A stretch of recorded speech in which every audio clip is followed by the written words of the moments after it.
to my channel. My name is Joe. Welcome back, guys. Thank you guys for all the love I've been getting and for every one of you guys that are newly subscribed to me. I finally reached 20 subscribers. Well, 25. I finally reached 20 subscribers, and it's been a goal for a little bit now. Now that I'm actually starting to put out more content a lot more frequently, I'm glad to see that it's being reciprocated very well. I didn't expect to get to here. I'm still shook. I'm even getting views. But I'm grateful to every single one of you guys. You are my lovelies, and I am just happy you guys are watching me and you thought me cool enough to subscribe. But before I continue with today's video, please, if you're not one of them, don't forget to like, subscribe, and comment down below. Once again, my name is Joe. Today's video, you guys. So, if you haven't seen my other videos, or if this is the first video you've clicked on of mine, my past two videos have been about Alice in Borderland.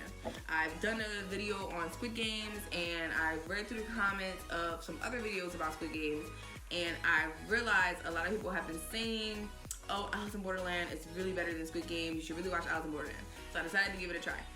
So my last two videos are about the first 1 through 5 episodes of Alice in Borderland. Where we last left off was with Arisu and Usagi finally finding the beach, and basically, you know, Arisu joining the little beach organization that they had there. So he kind of has a voice, kind of doesn't have a voice. What I was last saying was that I thought episode 4 and 5 could have been a lot better. I didn't really like episode 4 and 5, so my hopes for the show kind of went downhill. Because it started off so strong with episode 1 through 3, and then episode 4 and 5 came in, and it was just like, oh, this isn't, see my co-host? And it was like, oh, this isn't what I expected. But I gotta say, episode 6 and 7 definitely brought it back. I am shook. I am very shook, and I'm very tempted to finish this show today. So honestly, by the time I put this up, I might have already finished the show. Episode 6 and 7 were 2 times better than episode 4 and 5, guys. So let's get into it. Episode 6 starts off with Shuntaru and Hikari confronting Arisu and basically telling him, like, okay, the Hatter won't be in charge for long. We have a plan to collect all the cards. Are you in or are you out? And this goes for Arisu and Usagi. He was basically asking them if they were in or out. And Arisu agrees, and he joins Shuntaru. And we don't think nothing of it. We think, okay, he has a plan. Let's see how this is gonna go. And Shuntaru ends up telling him, okay, the details of his plans. And we're thinking, okay, let's see how he pulls this off, you know? While Shuntaru is telling Arisu about his plan, we now have come to realize that the Hatter is dead. The Hatter's body gets brought into the beach, and he has a gunshot wound right here. So presumably, we're assuming that someone killed him just by the gunshot wound alone. But the militants are saying that he just died in the game. So that means to tell me, I think Aguni killed him, but we're not gonna talk about that. Basically, now that the Hatter is dead, the person that was number 2 to the Hatter now can become number 1. But Aguni and his crew has different plans. So this is when things start to get a little hectic. The episode picked up really quickly, really fast, and I like that. This chair is breaking, guys. I have not gotten a new chair, but I'm gonna survive. This is where the episode started to get hectic, and I like that because it got hectic very quickly. And that's what we wanted in the last few episodes that we didn't get. Nidagi goes ahead and basically says, oh, I think Aguni would make a way better leader. Don't you guys think? And kind of forces everyone to like raise their hand and vote for Aguni to be the next leader by pointing like guns at them, and then the guy with the sword was like putting swords to throats.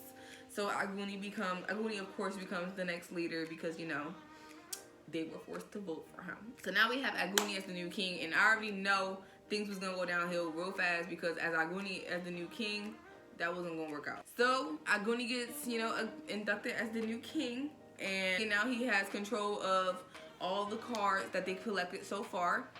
And the way they show this is that the cards are, there's a code in a black envelope. That black envelope gets shown to the person that is now the new number 1. So it was shown to Aguni.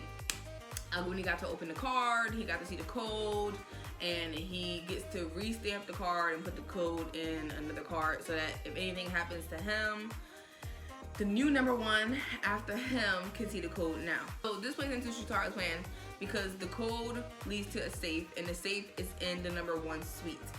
So Shuntaro's plan is to get the code while Arisu sneaks in and find a safe, and then while Aguni is making his speech, Arisu can put the code in and take the cards. So Aguni goes to make his big acceptance speech, which, by the way, I found kind of BS because he basically said, y'all either live for me or y'all die for me. And I'm like, sir, I don't want to do either. I don't even like you. I don't even know why you're here. He basically crowds everybody and tells them, yeah, if you're a traitor, you die. And it showed us in the beginning of the episode that they were killing off traitors.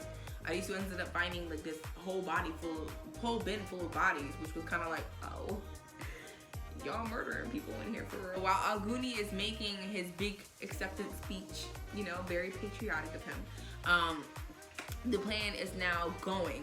Shuntaro found walkies, so he's talking to Arisu through the walkie, and he's basically telling him, okay, now's your only chance, go for it, I'll tell you the code when you get to the safe. That should have been our first hint. That should have been our first clue that we should not have trusted Shuntaro, because he sat there and said, I'll tell you the code when you get to the safe. So it's kind of like, what you mean you tell me the code when I get to the safe? That should have been our first clue. But I'm not gonna lie to you guys, I like Shuntaro. I like him. I didn't think he was gonna be a scumbag. While Arisu was going to the safe, and when he ended up finding it in the closet, which Shuntaro mentioned later on that was pretty dumb of him to assume that was the safe, I kind of agree, because the closet is kind of a basic place to have a safe. So Arisu, being smart, should have realized, this ain't it. But he did. Shuntaro ends up giving him the code that he thought was it, and Arisu puts it in, and the alarm goes off, and in walks in Aguni with the militants behind him, and none other than Shuntaro there with him, trading, basically being a traitor to Arisu. So our high hopes crashed down. And I really liked him. I really liked him and Hikari. I really liked him and Hikari. I really wanted them to do better, but they did. Arisu gets taken along with Usagi. And this is where things get a little too much. This is where things get a little wild. Arisu gets taken down to to a room. I thought it was the basement at first, but it wasn't the basement, it was a room. And his eyes are taped up, his mouth is taped up, he can't see, he can't scream, his arms are taped up, and he's in this chair. After, let me just say, Nidaki beat the crap out of him when they found him in the room. So he's bruised pretty bad, and he's in this chair, and basically it's this last day of his visa, so it's his last chance to join the game, so he hasn't been able to join the game yet. Nidaki basically said, hey, you're gonna stay here until the laser shoots you dead. Which we know it's not gonna happen because he's the main character, so, but you know what, they did a good job at making it seem it was gonna happen, so bravo for that. And Nidaki goes, honestly, Nidaki was pretty much a scumbag of both episodes. I really was not a fan of Nidaki in these two episodes. He really honestly made me want to go into the TV and slap him. Like, what is going on with you? Why are you like this? And it kind of showed us why he was like this, but I think that was just a sob story. But that's further on. We're still in episode 6. So while Nidaki has Arisu down there basically awaiting his death, he goes ahead and goes and grabs Usagi, and this is where you kind of don't want to watch because you don't know if it's actually going to happen, and it's kind of like, fast forward if you don't want to see what happens next. Which nothing ends up happening, thank God. But basically, Nidaki is about to rape Usagi, and we really get to see how bad of a character he is. While that's going on, we realize that Shuntaro's plan was never for Arisu to find the safe, but for Arisu to get caught. Which was kind of like, Shuntaro, why? I was rooting for you. Shuntaro's real plan was to get in there himself, because he knew, based off Aguni's expression, that Aguni did not see a set of numbers in the envelope, but he actually saw a drawing. And then when the thing that gave the drawing away was when Arisu was getting the life beating out of him. Shuntaro saw Aguni staring at a painting, and he kind of put two and two together and realized the safe was behind there. There are a lot of very smart players in this game, in this show. Arisu being one, Shuntaro being one, and there's a lot of smart players in this game, but I think Shuntaro definitely takes the cake. Like, this man had everything just planned. Again, I really wanted to like him. So Shuntaro realizes the real safe, and he puts the code in that he told Arisu to put in for the first safe, which ended up being the actual code. He just had the wrong safe, and grabs the cards. I really just think that was just such a scumbag move. Like, I was rooting for Shuntaro, and he let me down. And he basically said that there had to be a sacrifice, and that the sacrifice was just gonna be Arisu and Usagi. And I was like, sir, you're not supposed to be like them. Why are you like them? Why are you like Aguni? You're basically like Aguni, but cuter. Shuntaro ends up getting the cards, and he is literally about to walk out from the beach with Hikari, which I kind of like Hikari a little more, just because she showed at least some sympathy over like what they just did to Arisu and Usagi. But you know what? She really didn't go back or anything to try and help out, so I didn't really. But they're about to walk out when Shuntaro goes, hold on, and we realize that the lasers are down, preventing them from leaving, which means they have joined a game. So the beach is now a game place. When the lasers went down, the TV in the room that Usagi was in with Nidagi came on. So Nidagi kind of figured out, okay, what the heck? And Usagi was able to run away. So good things for her. If you didn't see it, that's what ended up happening with Usagi. She ended up running away. But the game, I think that was the best plot twist. I did not see that one coming at all. That completely shook me. I did not know. I didn't even think it through. I just thought like they were gonna walk away and something else was gonna happen. I don't know. But this beach turned into the next game, and everyone in the beach had to participate in the game. So it's like, Shuntaro, you did all of this for what? Like, you did all of this to just have to join the game yourself. Like, you were a little too late, because now you can't even escape with all the cards. You have to join the game. And in this game, I think it's the final card that they're actually missing, which is the 10 of Hearts. Now, we've learned from the game that Arisu was in with Shota and Karube that a Hearts game means betrayal. And this game is doing just that. The episode 6 ends with us realizing they're in the next game, and the next game being a witch hunt. So you guys, all in all, guys, episode 6 was definitely crazy. It made up for episode 4 and 5. I liked it. I liked episode 6. It made up for it, guys. It made up for it. It made up for it. I honestly give episode 6 a 10 out of 10. And I'm laughing because my boyfriend always says, like, oh, you give every episode or every show a 10 out of 10. You guys, I just want you guys to know, I don't just be giving out 10 out of 10s just to give them out. I generally do be liking the shows. So, if I like it, I'm giving it a 10 out of 10. So, deal with it. But I give episode 6 a 10 out of 10. I did not see the plot twist coming of the resort turning into the game place. I think I should have saw it coming, but I didn't. It gave me the suspense of, oh my god, Arisu just got caught, he's probably gonna die, or Usagi might, you know, some bad might happen to her. Episode 6 gave me everything episode 4 and 5 didn't. It was very well worth it. So then we start off with episode 7. So they're in the game now. Everyone in the hotel has to join. And this game is a witch hunt. Basically like find the killer. So there's this girl, which we end up seeing, Arisu ends up seeing the girl in the beginning of episode 6 when he realizes the bodies were in the bin. He looks over and the girl's talking to her friend. So we now see that girl dead on the floor and with a knife in her stomach. And basically we have to figure out who killed the girl, who's the witch.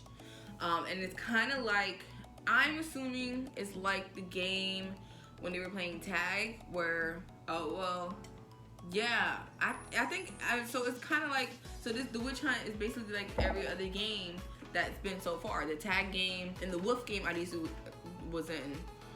So the tag apartment game, which was in the second episode, and the wolf game Adisu was in, which was also in the second episode. So we're on, if the witch is not caught, then the witch is the winner and everybody else dies. But if they find out who the witch is, then they're the winner and the witch dies. But the only way you can find out who the witch is by throwing the witch in this fire that is in the back of the back of the hotel, which is kind of messed up because it's kind of like, okay, you're not gonna know for sure if the person you're throwing into the fire is the witch. But this is where all hell really does go loose. So in this point, Arisu is tied up still. Usagi has made it to collect her phone so that she can make it into the game. Hikari and Shuntaro are also in the game. Aguni has joined the game. Nigari has joined the game. Like, they're all in this game now. And Anne has joined the game too. They're all in the game now. They all have to figure out who the witch is, along with everybody else in the hotel. But the militants have a different strategy. The militants are saying it couldn't be any one of them that killed the girl. So that means everybody else is a witch. Well, Aguni basically said that. This is when the militants start killing off literally anyone they see, just to try and like throw them in the fire and see if they win. So it's kind of a run for your life type of thing, because the militants are now in control and they're going to kill you because they believe it can't be anybody in their group. Which honestly, I think, I haven't seen episode 8 yet, but I think the witch has to be either Aguni or the Mad Hatter. Not the Mad Hatter, or the Hatter. And I know you're probably like, Joe, the Hatter is dead. I don't know, guys. I don't know. Because, yeah, he had a bullet wound, but I don't know if he's dead. I don't know. I feel like he's still alive. I'm gonna quote me right here, because if I come back in my next video and he is still alive, I'm gonna be like, I told y'all. But I feel like it could be one of those two, but mostly Aguni. I think Aguni might be the witch. So Nidagi is just straight up shooting everybody. And Usagi, while she's running from Nidagi, she's now trying to find Aritsu to save him and get him into the game, because this is his last chance. So this witch hunt has now, it's just, the episode all in all is very crazy. Like, so much is going on, but it's in a good way. Unlike where episode 5, too much was going on and it wasn't in a good way. So they're in this witch hunt and Niragi is just shooting everybody he sees. Aguni is just there watching this all go down. He's not saying anything. He's just letting them shoot people and throw them in the fire. So Niragi takes it upon himself to go up to the roof and become like a sniper shooter. A sniper, not a sniper shooter. A sniper, and snipe anybody that comes outside, because he says it's easier to drag their bodies to the fire. Niragi goes ahead and does that. And then we have the guy with the sword and the tattoos, who basically goes ahead and starts a fire in the building, which was like, sir, that's not the smartest thing to do, because you're also in this building, so I don't think starting a fire is the way to go, but you know what, do you? So we have that going on, and Anisu is literally like dying, but we're not even with him yet. Usagi's looking for Anisu, Niragi's up there in the ceiling shooting people down. This guy's starting fires. And then we have Anne, who says she has a way to figure out who the witch is by basically conducting this type of thing with glue and powder so that she can get the fingerprints, and then by looking at the fingerprints, she'll be able to tell who it is. And it looks like she is able to see who it is towards the final minutes, but she gets knocked over the head when she figures it out, so she's not able to say anything. I think it's the Hatter, guys. I'm telling you, I think it's the Hatter, but let's see. While Nidagi is just up there shooting people down, Shuntaro goes up there to confront him. And I thought it was gonna be like a fist fight, but it wasn't. Shuntaro goes up there to confront him, and then they kind of give us this background of Nidagi and kind of why he's like this. Basically he was bullied, and this is what led him to be like this, which is kind of like, okay, you're bullied, so you're bullying other people. Okay, make it make sense, but all right. Not even bully other people, but like murder people. but okay. While Shuntaro was going head to head with Nidagi, Hikari, who went to go check on Anne because she was looking in the cameras and she saw Anne was doing something, now is confronted by the guy with the sword and the tattoos, and she tells Anne to go off and go do her thing and find out who the witch is so that they can survive. And this is where it kind of gives us a one-on-one with Hikari too, and she was killing it. She was like, she was just dodging all of this, like the sword attacks, and I was like, you go girl, because you know what, do what you gotta do. We have Shuntaro going against Nidagi and Hikari going against the sword guy. And this is where the show kind of gives us backgrounds, which, speaking of the backgrounds or like the flashbacks, I think the show could have done a little better at giving us flashbacks. I was kind of confused of who the flashback was about, or yeah, I was kind of confused about which character it was giving us the flashback of until the scene like progressed, and I was like, okay, it's about this character. So I think the show could have done a little bit better at showing us like, okay, who's this flashback about? Like with Hikari, it was difficult because we did not know she was transgendered, but eventually they said their name, and I was like, okay, this is Hikari. I think it was also difficult with Nidagi because he looks completely different now. Like all these characters look different now that you're giving us flashbacks of, so it's really hard to figure out which character this is. But I guess that's the point.